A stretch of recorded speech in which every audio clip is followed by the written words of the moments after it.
Hi guys, we are talking bone broth today, all about bone broth, the benefits to our skin, to our gut health, to fat loss, everything. I know it's a trendy topic lately, but I want to get deep into it today, talking about all the benefits. And I've got my friend Chef Lance here today, who owns a fabulous bone broth company, but he's also a chef. And I wanted him to share why he got into bone broth and why you should consider adding it to your diet, stat.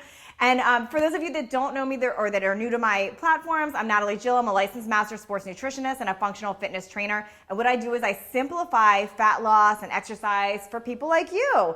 And I love to bring on guests that have products or programs or books that fit right into my plans that I know you would find enjoyable. And that's why I've got Chef Lance here today. So thanks for being here. I'm so glad to be here. Thank you. And do you mind sharing with my audience a little bit about why you even got into bone broth? Where did this even come from? Because I know that this was not something that it's so trendy now, but it wasn't trendy when you got into it. Yeah, it wasn't trendy for a long time. Matter of fact, it kind of came out of the history, out of our diets around the beginning of processed food. Okay. When processed food came in and kind of that stuff. So in 2006, I was going through some transformation and I met a gentleman named Paul Chek.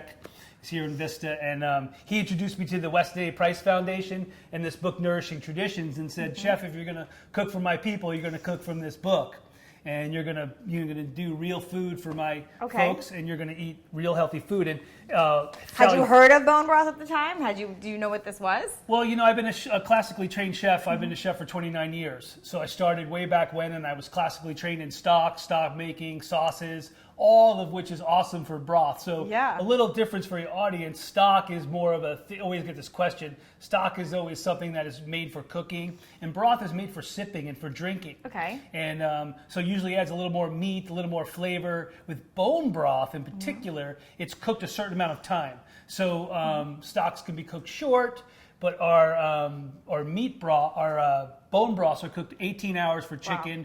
24 hours for beef, and that's to extract all the beauty and the essence of the bones and the vegetables. Okay, before that, because I know you guys are probably thinking, well, I don't have 18 hours to cook bone broth, and what is this? I want to get into some of the benefits.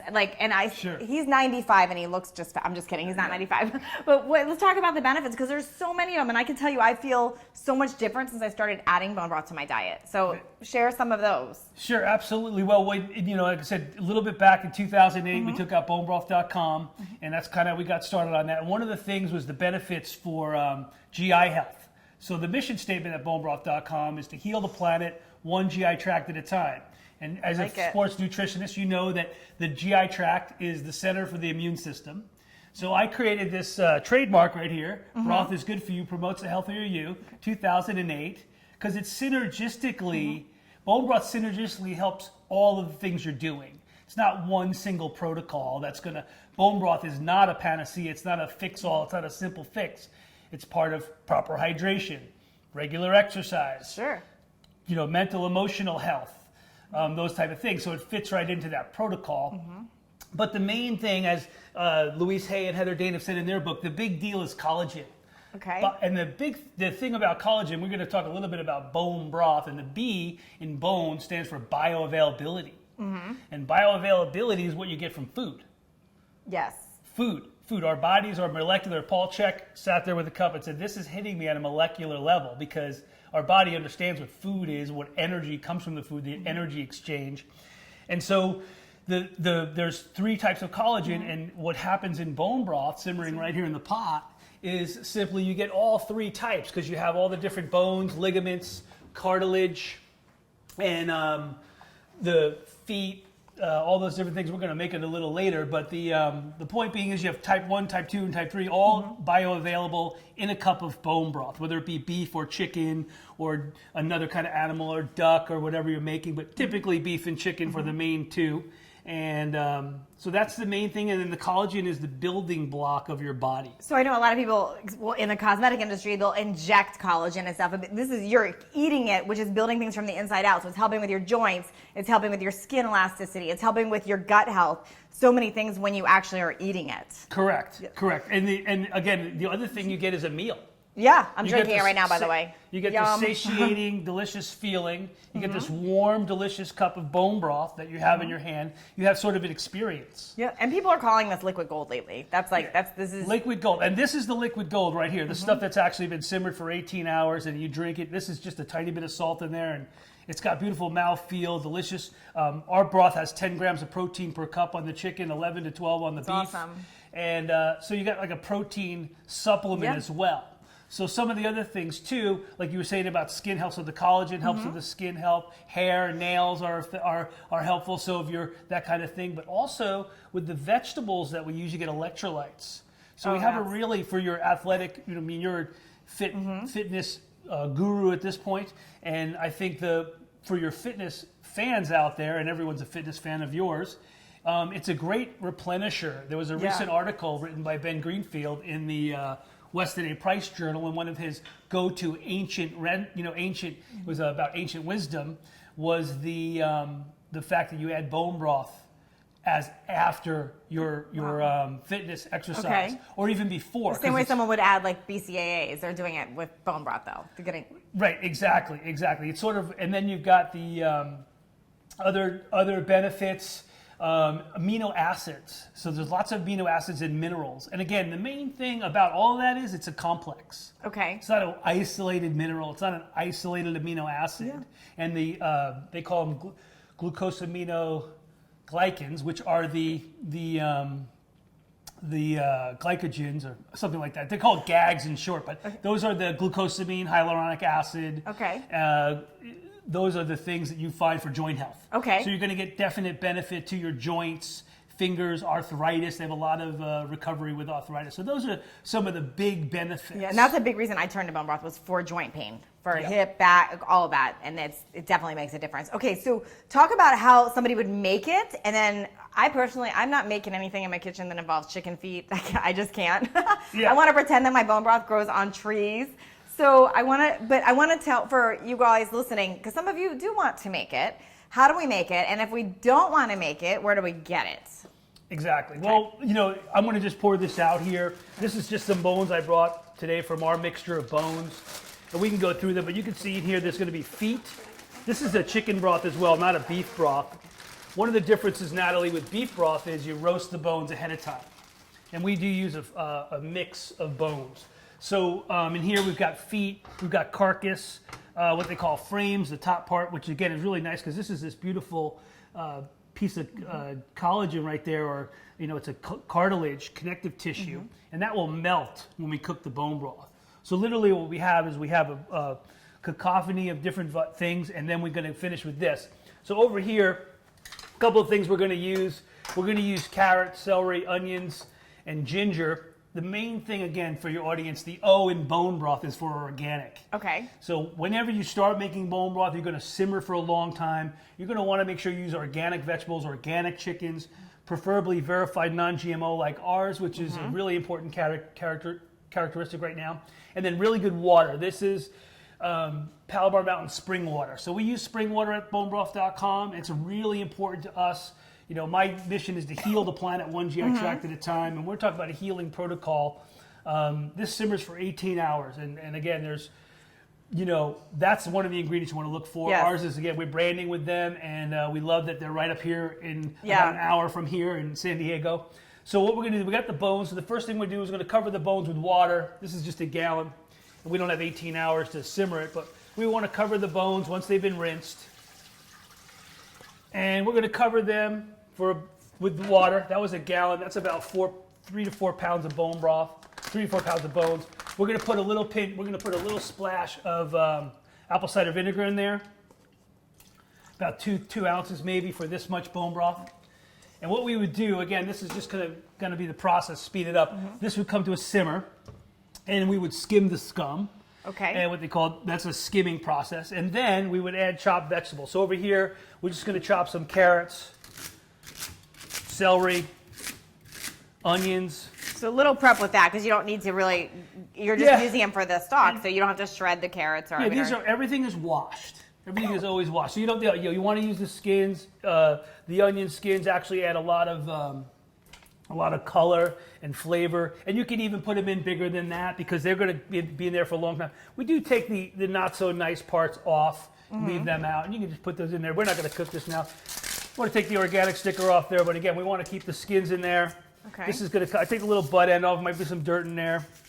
We're just going to cut this down here. I'm going to just cut them in 4 pieces, is plenty. I'm going to put this in here. So this is, again, this will be after the first simmer. And then we're going to go ahead, we're going to add some ginger to our broth. Some fresh ginger. Put that in there. We're going to put a nice clove or two of garlic in there. And again, these are great antioxidant, antiviral, antibacterial properties. I like he just throws the whole garlic in there. That's yeah, my kind of cooking. You throw it all in there. That's how I like to cook. Just throw things in. I don't have to. I can't make it look pretty. It just, it's perfect. And an acidic component does help to draw minerals out of the bone. But with the lemon, it's more about flavor. We got all that beautiful essential oil in the lemon, zest, and the fresh lemon. Just the whole thing goes right in there.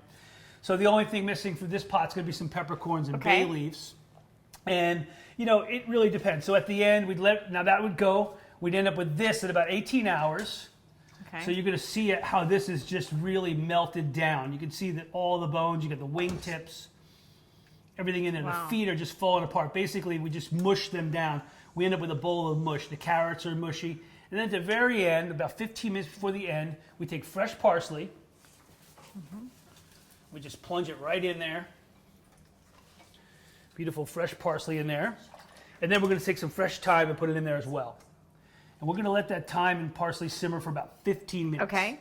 Then we're going to decant it, or we're going to strain it. And this is the part too, like we said, a lot of our clients since 2008 have told us they believe in bone broth, they make bone broth, they drink bone broth, but they're just glad they don't have to do it. That's me. I love it. I just want to, again, pretend it grows on trees. And I don't want to do any of this. Like I said, 95%. We've been in business since 2008 when we founded bonebroth.com and when we founded the Flavor Chef. Yep. And again, this is a process we do every night with our chicken, and the beef is slightly different.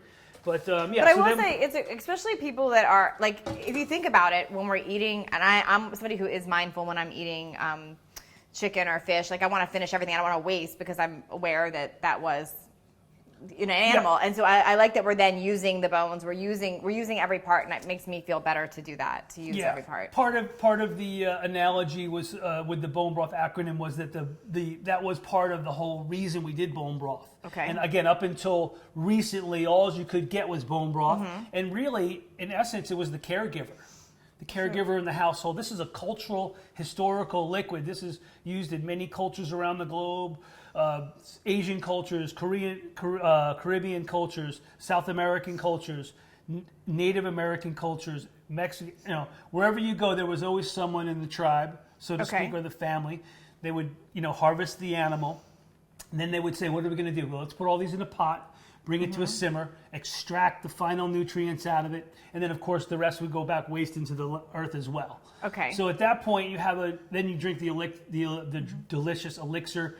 My good friend Krista Orecchio calls this a blood elixir because of the marrow extraction from the bones, and it's one of the benefits as well. So when you, because I know next you're going to strain it, like you could take the bones then, like I guess what I would probably do is grind them all up in a blender and feed that to my dog. So you're still using. You could, and with the pet, we made a pet product recently that has no onions and no garlic, depending on your pet. Oh, that's true, because you don't want the onions and garlic in there. Yeah, so we have onions and garlic, but we make a product without that. But you could grind that as well. And you were telling me the other night actually about a pate you're making for your dog. That's what I do with the bones. I make it into a little pate for. And this is the part that people don't enjoy. So it's 18 hours later. This is what we're going to do. We just start taking this up and put it through a strainer. Okay. And you can see there's a little fat on the top there. We're just going to let that get strained out, and we're going to move it into this again, some kind of strainer, into some kind of pot. It could be a pot. It could be a bain-marie like this is.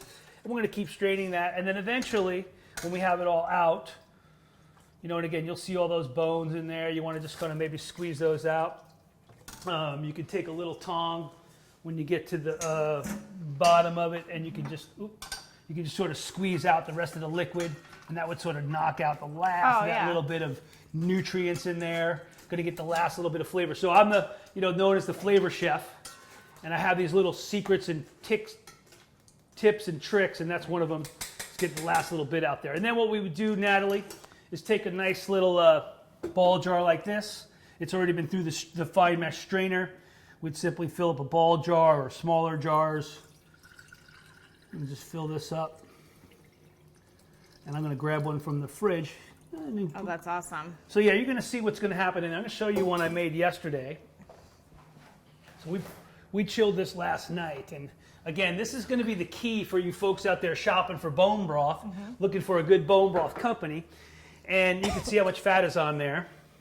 Oh yeah, look at all that. But when we strain ours, and our product has no fat in it, because it's very hard to think. So you want it this. This is what you want. You want so gel jelly, content. but not. Yeah, you want. This is the chicken. It's not quite as gelatinous as the beef, but that's a very good gel content. Yes. And that's 1 day old. Once you heat it once again, it kind of reduces a little bit. Now, I want to tell people you're not supposed to heat bone broth in the microwave. You're supposed to heat it on, reheat it on. Absolutely, do not use the microwave. Can you explain why? Yeah, basically, again, you have a situation what we call denatured. Processed food, denaturing of food, and the microwave jumbles all the molecules up, really confuses them, and it actually confuses your body. Okay. So we not only don't recommend microwaves for bone broth, but basically for anything. Maybe heating up. My wife wishes ours worked for the heating the neck pillow. Yep. You know, you're doing something like this, but nothing you're consuming. And we do get questions about cooking bone broth quickly and all these different things, and basically. We recommend this long, slow simmer. And this is very safe as well. And of course, crock pots are a great way to do it. Oh yeah, that's a great. And I'll say I reheat bone broth every night, but I just do it on, it takes literally a minute to heat it on the stove, and then I drink it, I make different soups with it. I use it as I'll sip it throughout the day. I love it. It's just become this habit. Instead of grabbing coffee or tea, or you can drink bone broth and you're getting the benefits. I'll make a public statement. I was never the one to say replace coffee with bone broth. So have coffee and then have bone broth. You can have both. Some people are drinking coffee all day long, or absolutely. It's a good replacement. Like anything, it's moderation. Yes. You want to do everything in moderation. I enjoy I'm not against a 50-50 cup in the morning. And and then bone broth again. And bone broth is like this, again, it's a satiating food. Dr. Kellyanne, we talked a little bit about her. She wrote a book, The Bone Broth Diet. So there's a way, she uses intermittent fasting with bone broth. And they say brothing now instead of juicing, or both. Again, let's not throw the baby out with the bathwater. There's broth bars open soon, probably, just like juice bars. There are broth bars already open. Oh, there are. Don't look for me to open one. But I'm not opening one either. In this article here, Broth is Beautiful. This is a fun little story. Broth is Beautiful came out 2000 January 1 by Sally Fallon. This was the article that set me off on the path. Wow. And my vision came to me 11/11/07 to actually bring this product, this frozen product you have right now in front of us. Look at his. Our delicious look what he bone does. broths we have. You guys, you can get these. Where's the tribe broth? So, Natalie, these were a vision I had, and I had no idea what it would look like in the end. On 11/11/07, and sort of spurred on by Sally Fallon and the Weston A. Price Foundation, and she predicted in here. She said there'll be a brothel in every town. So we changed it to the brothery. A brothel in every so we town. call it going into the brothery. Wow. And we own the brothery as well as one of our trademarks. And so we say we're the Flavor Chef Inc. And we go into the brothery at bonebroth.com to get our bone broth. So you guys if you want information, I'm going to throw the link in after too, but nataliejillfitness.com/try-bone-broth. And you can get redirected direct to where to get this. It's in stores. It ships all over the country. The main thing about stores right now, we're mostly in Southern California, high-end independent retailers. So we're in stores like in Los Angeles at Air One. Okay. All 3 locations, Santa Monica, Co-Opportunity. But if you don't live in Southern California, you can get it. You can order it online, and he said that there's free shipping if you get a certain amount, and you can ship it anywhere. So you can keep it in your freezer, in your fridge. Yep, 10 of these fit in your freezer easy. And again, with bone broth, like you said, it's not a one-time shot. It's something we want people to incorporate into their lives, into their diets. And we have found plenty of people who've written in this book, Nourishing Broth, which came out in 2014, around September of 2014, Nourishing Broth came out. And there's testimonies in here all throughout the book. There's these nice little beauty. There's here's the chapter with sports and cancer recovery.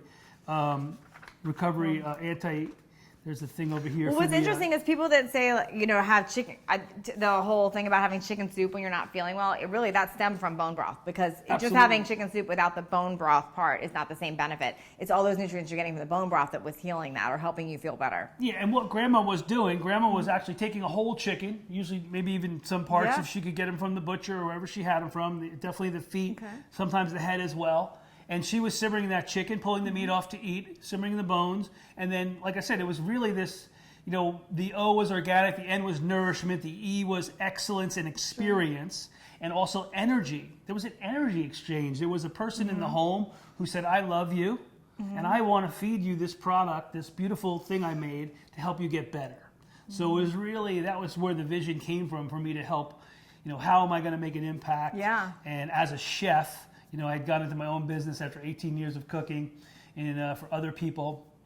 And I called the Flavor Chef. So we trademarked Love is the Ultimate Spice. I love it. You know, we went in and said, yeah, we're going to fill all this food with love, because we know everything is energy. I mean, even Einstein, if you go there, you know, we're not going to go there right now, but essentially everything is energy, molecules vibrating at certain levels. And so the energy of love is the energy that goes into our food.